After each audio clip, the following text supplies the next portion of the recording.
Previously, we looked at how religious and scientific interests in the 19th century, with their efforts to improve individuals and society as a whole, led to the creation and proliferation of the institution as a central focus of disability. Now, these institutions took many forms. They were schools and vocational centers and hospitals, treatment facilities, and even prisons. Now, one of the effects of the creation of these institutions was that new communities and organizations formed as a result. Now, we've already seen how the medical experts running these institutions created the Association of Medical Superintendents of American Institutions for the Insane in 1844, which is now the American Psychiatric Association. And then a few decades later, we see the Association of Medical Officers of American Institutions for Idiotic and Feeble-Minded Persons was founded in 1876, which is now the American Association on Intellectual and Developmental Disabilities. And again, you see the changing nature of language and terms over that period. But it wasn't only the heads of institutions that formed community. It was also those that were in them. For example, alumni of deaf schools began to organize locally in the 1850s, and then they formed statewide organizations in the 1860s, and then the first nationwide disability organization in 1880, and that was the National Association of the Deaf, which is still around. Now, that same decade, the first newspaper for the deaf community was launched, and this was the Silent Worker. The newspaper was a source for new community. It was a way of sharing employment opportunities. It was a way of advocacy for the deaf community. And we see this, for example, in the early 20th century, when automobile usage was spreading and there were attempts to prohibit the deaf from driving. The newspaper advocated, of course, against that prohibition. Now, it also advocated in defense of the use of American Sign Language. And so I need to pause here for a moment to explain a controversy at the time. In the mid-19th century, a movement known as oralism began.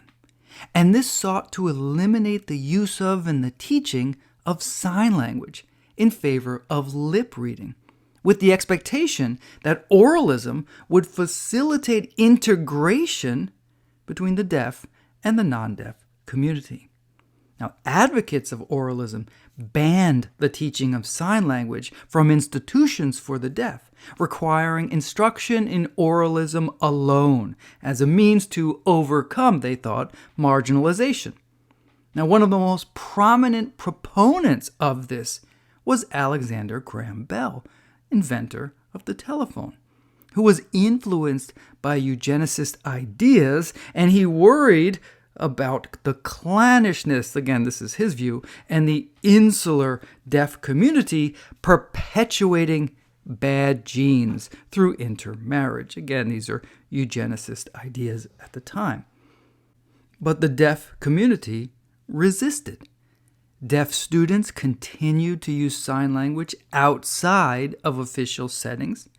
Deaf advocates defended sign language as the natural language for the deaf, and they argued that eliminating it undermined efforts to educate deaf people, and it undermined their access for opportunities.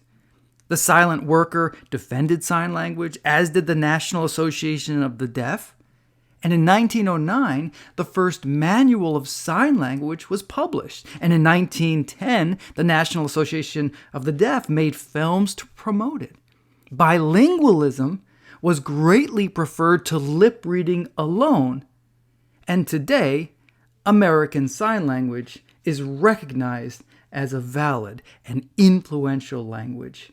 And here we see two UCSD faculty, Tom Humphreys and Carol Padden, and their influential text, Learning American Sign Language. Now, as we've seen previously, military service also generated organization and advocacy. Veterans of the First World War created the Disabled Veterans Association in 1920, which, like the National Association of the Deaf before, still exists today. Access to employment then, as now, was a pressing issue, but there were no legal protections as we have today. So discrimination was the policy of the day. And during the economic disaster that was the Great Depression of the 1930s, the U.S. federal government sponsored major work projects, putting Americans to work building schools and bridges and dams and roads and still many other major projects. But the government did not hire people with disabilities in any of its relief programs, since they were categorized as unemployable, unlike the people they were employing. So this led to the creation of an organization called the League of the Physically Handicapped, which organized protests and advocated for access to these federal employment opportunities. And they shouted, "We don't want tin cups, we want jobs. That is, we're not here for charity, we want opportunity to work." And this did result in modest loosening of the restrictions. A more vigorous new organization then came to the forefront, and this was the American Federation of the Physically Handicapped, founded by Paul Strachan, who lived from 1892 until 1972. And this was very influential in the 1940s and 1950s. Now, decades before, it was Strachan who advocated for the expansion of rehabilitation services that were provided to veterans. That was right after World War II, recall the legislation of 1918, and he argued that these should be applied also to non-veterans. And in fact, this occurred and began in 1920. The American Federation fought discrimination, and it focused on the issue of employment, that this was a labor issue, and with employment, with jobs, there would be further integration and inclusion for people with disabilities. To achieve this, he steered the Federation to make cross-disability alliances, bringing together people with different disabilities to create a diverse coalition to advocate for federal support of vocational and rehabilitation services and for employment opportunities. Though at the time, the National Association of the Deaf did not want to partner, choosing to pursue an independent strand of advocacy which attempted to distance deaf association from people with disabilities in general. Now that would change in the decades ahead.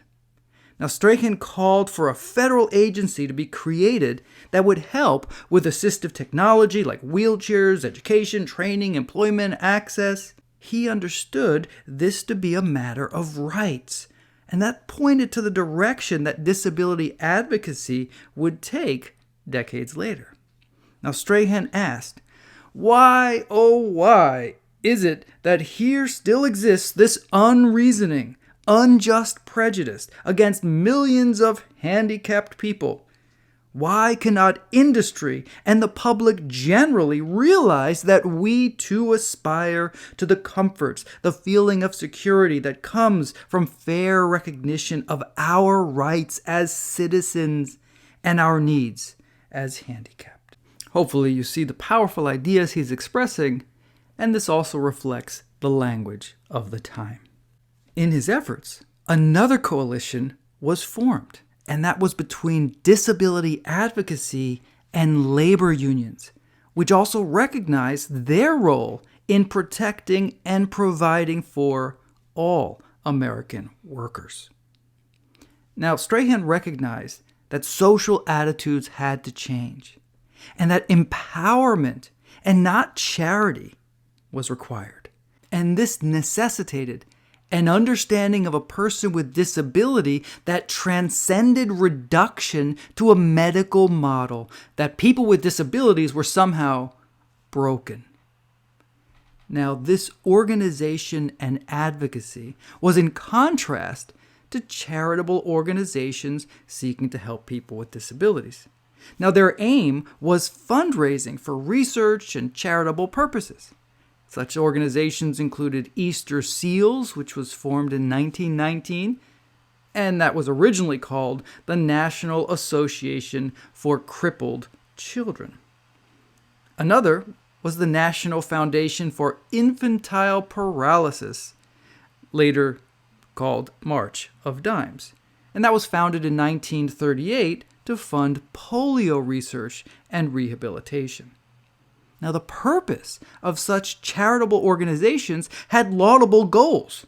They sought funds for medical research, they supported children and families, but the impact on the public's mind was to cement an association between disability and deficit, passivity, pity, and the need for charity. When the public saw disability on TV or in film in this period, the emphasis was typically within this association, with an emphasis on pity and charity.